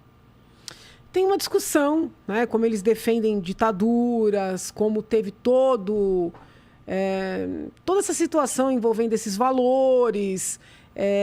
Tem uma discussão, muita gente defende que seja extinto. Eu gosto mais de trabalhar no convencimento, sabe? Porque eu acho assim, você vai extinguir um partido. Ele vira outro, né? Então, assim, eu prefiro trabalhar no convencimento, fazendo as pessoas perceberem, do que partir para esse campo da extinção. Entendi. Nascimento fala... A ex-presidente Dilma saiu do poder por impeachment. Em minha visão leiga, quem comete crime e esse crime é provado deve ser preso. Como fica a situação da Dilma em relação a isso? Ela pode ser presa por esses crimes? Tudo depende... na verdade, nem todo crime seja prisão. Existem várias formas de pena. E por crime de responsabilidade, que foi o crime pelo qual ela foi condenada, não tem previsão de pena de prisão. Ah, é? Não tem. Então, assim, as pessoas às vezes falam, crime tem punição com prisão. Nem todo crime tem a previsão de prisão. Entendeu? Tem os crimes comuns, que em regra tem, mas mesmo assim, nem todos. E tem os crimes de responsabilidade, né? Que a pena máxima é a perda do mandato com a inabilitação. Né? E no caso da presidente, ela teve a perda do mandato. Entendi. E ela pode ser eleita para algum cargo? Ela... Não sei se ela vai se candidatar agora, ela né? se candidatou e perdeu, né? Mas eu acredito que se candidate novamente, não sei. Lineker Sarandi pergunta para Janaína qual é o motivo de ter tanta doutrinação esquerdista nas escolas e faculdades. Falou um pouco disso, né? É uma coisa assusta. Né? Eu acredito que é a falta do contraponto. Né? Por exemplo, lá na São Francisco, praticamente eu era uma voz isolada. Mesmo aqueles que concordavam comigo, para não terem problema, eles não falavam. Então, quando você deixa a coisa crescer, às vezes fica difícil depois, né? Claro. Fica infiltrado, fica uma coisa em toda... E eu acho que a mídia, né? A mídia tem muito essa visão, né? Toda a imprensa e tudo mais. Mandíbula, são essas aqui que você me mandou, né? Tem mais... Muito bem. Tem mais. Tem uma pergunta aqui, óbvio que tem umas perguntas aqui que a gente não faz, né? Mas... tipo o quê? Coisa pessoal? Não. As perguntas que o cara ataca e tal. Mas, mas tem aquelas cutucadas, né? Porque, por exemplo, muita gente aqui fala que a Janaína é bolsonarista e tal. Aí, por exemplo, o John mandou 50 aqui pra gente perguntar. Falou o seguinte, pessoal, boa noite. Janaína, o que você acha sobre as rachadinhas? Os que praticam deveriam ser presos? Obrigado. Rachadinha é um nome... Da mesma maneira que pedalada, né? Rachadinha é um nome assim, popular, não é um nome técnico.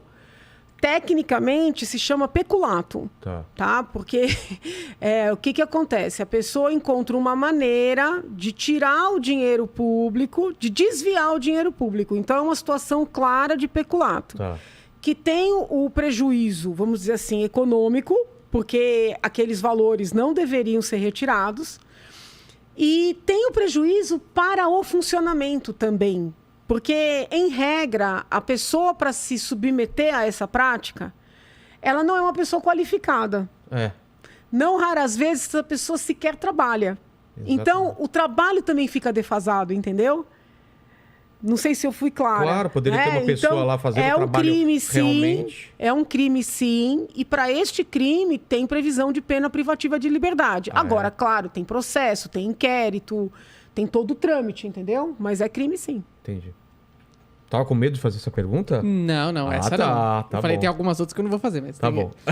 Mas uma coisa que o pessoal tava pedindo muito pra gente comentar antes da live começar, tanto no post que a gente fez anunciando a Janaína, é aquele vídeo dela com a montagem dela cantando Iron Maiden, que é uma coisa aquilo viralizou de um jeito maravilhoso, aquilo, né? Poucas pessoas podem dizer que tem um clipe. Exatamente, né? No dia foi pesado, assim, na semana. Porque foi muita gente em cima de mim criticando, falando que era louca, falando que era bêbada, falando que estava possuída, entendeu? Possuída? Sim. Então, assim, na semana foi muito pesado. Mas com distanciamento, com o passar do tempo, foi algo tão legal, assim, tão histórico, né? É por isso que eu falo, foi emblemático aquilo. Tão né? histórico e, assim, significativo. Né? Eu fico feliz. Que lembrança que você tem da memória afetiva daquele momento? Porque você tá lá, você tá tomada por aquele momento. Porque eu tinha recebido uma ameaça, disseram que iam me matar ali. O quê? Então aqui eu tava muito tensa e eu fiquei com muita dúvida de ir ou não ir.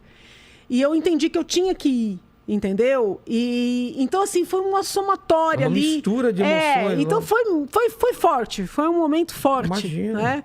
Então, se eu penso assim, no impacto que teve para minha vida naquele momento, é ruim.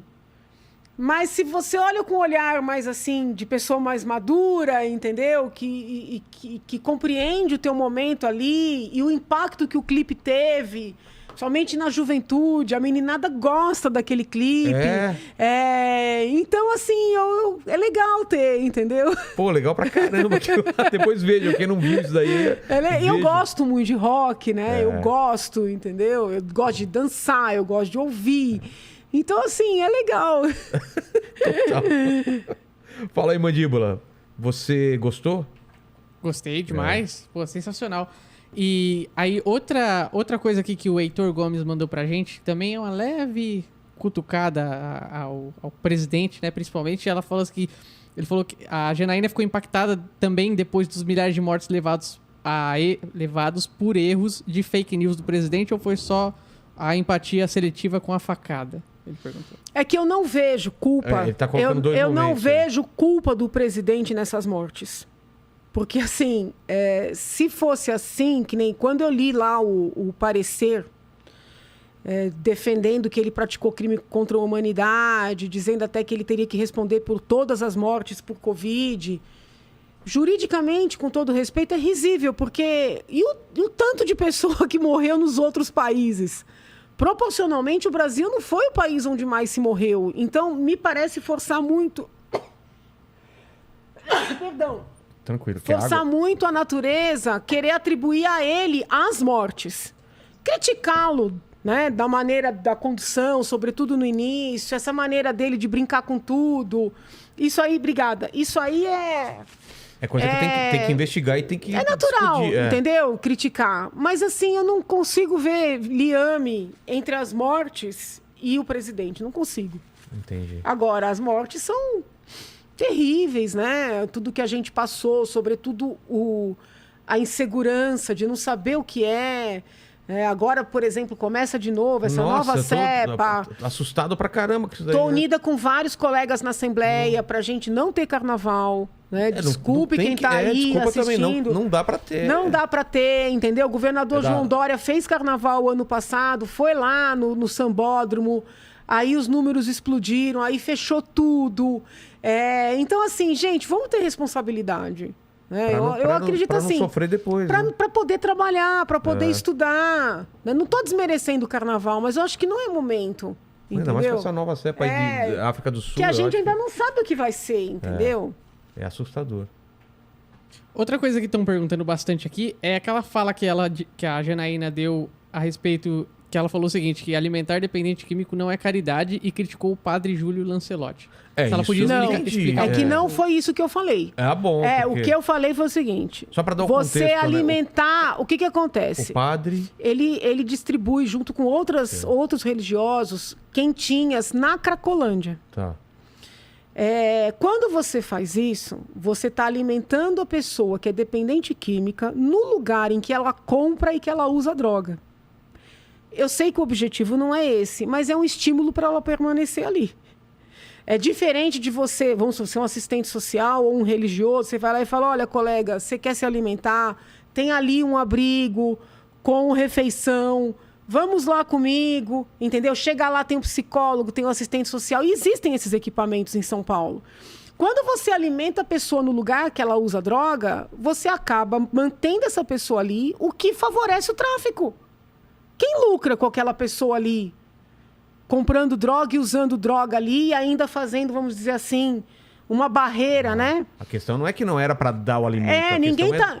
no local. No local, entendeu? E eu sustento isso. Agora, se eu fosse uma deputada de esquerda, Janaína critica a ação, tal. Como é de direita, ataca. Janaína atacou o padre. O negócio até estranho. Entendeu? Agora, tudo que eu falei tem fundamento. Eu presidi o Conselho de Entorpecentes por muitos anos. Eu estudo drogadição, dependência química.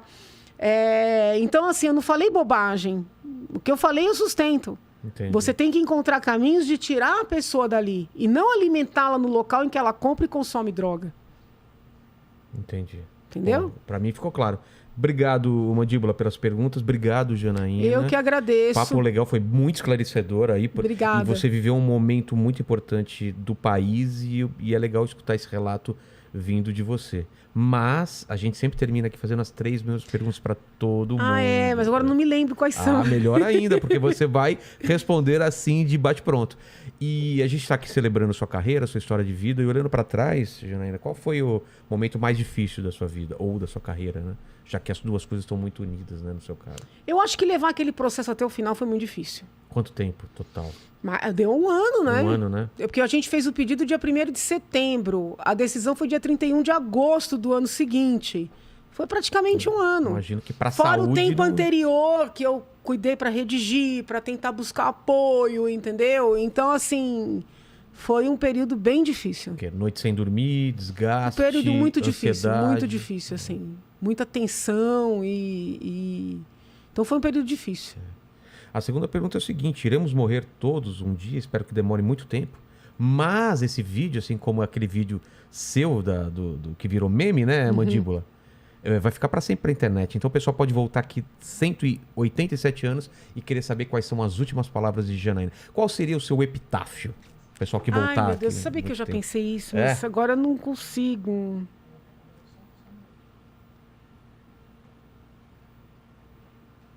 Meu Deus. Já tivemos coisas sérias e coisas aqui, né, que são piadas, né? Eu não sei se vai ser isso, entendeu? Mas seria alguma frase dizendo assim que eu amei intensamente tudo. Colocou paixão e amor Eu amei em tudo. intensamente tudo, assim. Eu tenho essa certeza comigo, entendeu? E fica visível, pelo menos. Desde as né? coisas mais simples, sabe? Sei. Talvez, amei intensamente. Gostei dessa frase. Pode até mudar, mas gostei. Vamos manter essa até... A ideia seria A ideia essa. é mais ou menos essa. E a terceira pergunta, acho que para você faz muito sentido, é se você tem alguma questão, alguma dúvida na cabeça. A última pergunta é essa, se você se faz alguma pergunta. Faço o tempo inteiro. Escolhe uma dessa pra dividir com a gente. Assim, é uma coisa que me acompanha desde pequena, né? Nem sei se isso é legal, se não é legal, mas eu sempre quero saber o que é que Deus quer de mim. Entendi. Entendeu? Em qualquer coisa. Tipo, o que ele esperaria que eu fizesse? O que Deus quer de mim, entendeu? Qual que é o meu papel? A quem eu devo dedicar a minha vida, entendeu? Eu sempre fico pensando. E os meus colegas riem, porque eu levo isso muito a sério. Ah, é? E... Mas dá um exemplo, assim. Não, por exemplo... Mas não pra pequenas coisas. Pequenas coisas também? Ou... Eu acho não, assim, vou escolher entre feijoada e uma pras lasanha. pequenas coisas, não, para as pequenas coisas, eu acho que o que ele quer é que a gente seja correto, né? Procure o tempo inteiro ser correto. Falando dessas grandes questões fazer o bem. mesmo. Mas assim, por exemplo, né? As pessoas falam, não, você vai se candidatar, não vai se candidatar, você vai abraçar tal carreira, você vai fazer tal coisa. Eu sempre paro e penso, entendeu? Se aquilo faz parte, né, da minha missão, numa linguagem espiritualista da minha programação espiritual, entendeu? Essa é uma pergunta que está sempre na minha cabeça. E a gente nunca vai saber. Nunca vai né? saber. Quer dizer, um dia espero que saibamos, né? A gente nunca vai saber, entendeu? Mas obrigado, Janaína. Obrigado pelo papo Eu que te agradeço, gostei demais. Pô, foi legal demais aqui. Agradecer a todo mundo que está nessa live. E, Pequena Mandíbula, palavras finais aí. Vou pedir pro pessoal curtir esse vídeo, comentar, compartilhar pra todo mundo, se inscrever no nosso canal que a gente vai bater 1 milhão aí, eu acho que semana que vem, hein? Em um ano vamos fazer 1 milhão. Olha Parabéns, que coisa. Obrigado. parabéns. E torne-se membro como o Davi Enrock se tornou membro durante a live aqui, aí aparece pra gente. Os membros têm bastante vantagens legais. Perguntas do nosso grupo de Telegram são prioridade aqui, então... Legais, não legais no sentido... Não, legais de bacanas. Tá falando com advogado. Tem advogado, Sim, né? Não é isso. desculpe Então, os caras vão achar que, né? Mas eles têm prioridade em perguntas em várias coisas. É isso daí, gente. Valeu. Até mais. Obrigada, beijo. Comam jujuba.